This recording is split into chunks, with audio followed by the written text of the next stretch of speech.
ایک دفعہ کا ذکر ہے، کسی جنگل میں خرگوش اور کچھوا رہتے تھے۔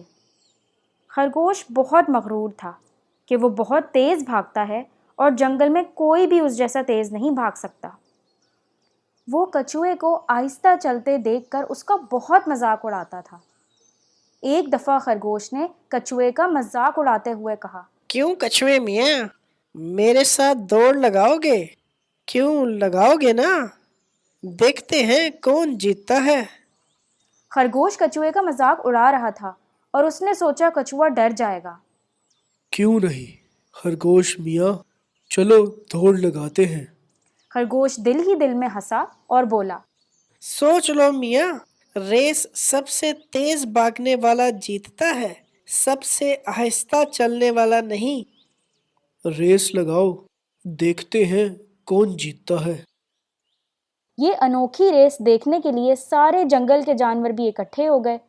جیسے ہی ریس شروع ہوئی، خرگوش تیزی سے بھاگا اور نظروں سے اوجھل ہو گیا۔ کچھوا اپنی سست رفتار سے آگے بڑھنے لگا۔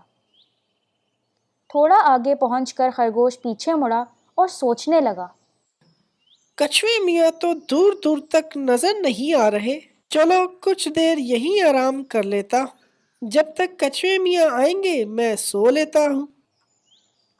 اور پھر خرگوش ایک درخت کے نیچے سو گیا۔ کچھوا دھیمے دھیمے آگے بڑھ رہا تھا۔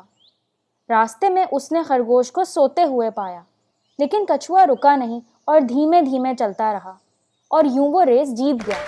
اور پھر سارے جانور تالیاں اور سیٹی بجا کر اس کا استقبال کرنے لگے۔ تالیوں کی آواز سے خرگوش بھی جاگ گیا۔ وہ بھاگتا بھاگتا ریس ختم ہونے کے مقام پہ پہنچا، اور جب وہاں پہنچا تو دیکھا کہ کچھوے کی جیت کا جشن چل رہا ہے۔